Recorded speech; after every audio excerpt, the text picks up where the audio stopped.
નમસ્તે વિદ્યાર્થીઓ, આજે આપણે ધોરણ 10 ગુજરાતી વિષયની અંદર પ્રથમ પરીક્ષા માટે મોસ્ટ આઈએમપી પ્રશ્નો જે ગદ્ય વિભાગના એટલે કે પાઠમાંથી પૂછાશે. આપણે પ્રશ્નપત્રની અંદર એક ગદ્ય વિભાગ અને પદ્ય વિભાગ એમ બંને વિભાગ હોય છે, તો જેની અંદરથી ગદ્ય વિભાગના પ્રશ્નો આપણે જોઈએ. તો સૌથી પહેલાં જે તમારો ગદ્ય વિભાગ છે એની શરૂઆત થશે. અહીં કૃતિ આપેલી હશે. કૃતિની સામે એનો સાહિત્ય પ્રકાર અથવા તો એના જે લેખક છે એ જોડવાના આવશે, અથવા એના સિવાય કૃતિ આપેલી હશે, એના શેમાંથી લેવામાં આવેલી છે એ કૃતિ એ આપેલું હશે, તો એ તમારે સામે જોડકામાં જોડવાનું રહેશે. અથવા એના સિવાય અહીં તમને કોઈ પણ પાત્રનું વાક્ય આપેલું હશે અને એની સામે પાત્ર આપેલું હશે કે આ વાક્ય કયું પાત્ર બોલી રહ્યું છે. અહીં મેં લીધેલા છે કે જે વાક્યો છે અને એની સામે આ પાત્રો, તો વાક્યોની સામે પાત્રો જોડવાના રહેશે. તો આવી રીતે તમારે આગળ શરૂઆતની અંદર ગદ્ય વિભાગમાં આમાંથી કોઈ પણ 5 પ્રશ્નો એટલે કે કોઈ પણ 5 ગુણનો અહીં વૈકલ્પિક પ્રશ્નો જે રહેશે તમારે હેતુલક્ષી જે 5 પ્રશ્નો આવશે પહેલાં એમાં. તો અહીં જે મેં આ પાઠ દર્શાવ્યા છે તો એ કૃતિની દરેકની તમારે તૈયારી કરવાની કે કયા કયા પાઠોનો, તો 6 પાઠ જે છે એનો સમાવેશ અહીં થયેલો છે તમારા અભ્યાસક્રમની અંદર આ પ્રથમ પરીક્ષામાં.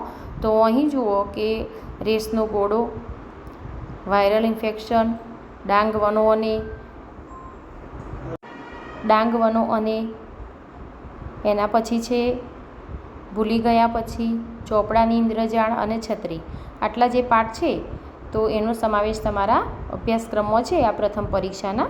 તો તમારે એનો સાહિત્ય પ્રકાર કરવાનો છે દરેકનો, એના લેખક, એ શેમાંથી લેવામાં આવેલું છે અને એના વાક્યો.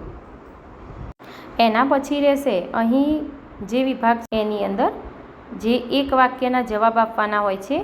એની અંદર આ ગદ્ય વિભાગમાંથી જેટલા પ્રશ્નો છે કે જે એક વાક્યમાં આવી શકે એવા પ્રશ્નોનું મેં અહીં નોંધ બનાવેલી છે કે જેની અંદરથી તમારે એક વાક્યની અંદરથી તૈયારી કરવાની રહેશે કે જે એક વાક્યની અંદર પ્રશ્નોના ઉત્તર આપવાના છે.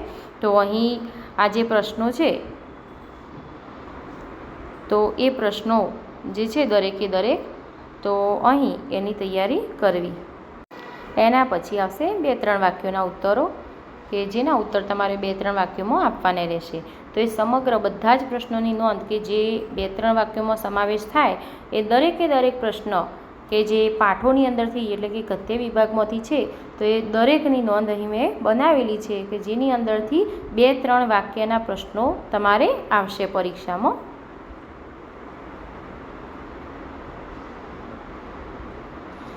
એના પછી આપણે જોઈએ તો અહીં તમારે જે પ્રશ્નો આવશે 8-10 લીટીની અંદર જવાબ આપવાનો રહેશે, અથવા તો આશરે 100 શબ્દોમાં જવાબ આપવાનો રહેશે. તો અહીં તમે જુઓ જેટલા પણ તમારા પાઠોની અંદરથી ગદ્ય વિભાગમાંથી જે પ્રશ્નો છે એ પ્રશ્નોની અહીં મેં નોંધ બનાવેલી છે અને એની અંદર આપણે દર્શાવ્યું છે કે કયા પ્રશ્નો એવા છે કે જે આઈએમપી લઈ શકાય આપણે. તો આ મોટા પ્રશ્નોની અંદરથી આ પ્રશ્નો જે ટીક કરેલા છે એની ખાસ તૈયારી કરવી. તમે એનો સ્ક્રીનશોટ પણ લઈ શકો છો. તો ગુજરાતીની અંદર આપણે ગદ્ય વિભાગની અંદર જે આ પ્રશ્નો જોયા તો એ દરેક પ્રશ્નની તૈયારી પરીક્ષા માટે ખૂબ મહત્ત્વની છે અને જે તમારે કરવાની રહેશે. તો આવા જ વિડીયો માટે તમે મારી ચેનલને સબસ્ક્રાઈબ, લાઈક અને શેર જરૂર કરજો. થેન્ક્સ.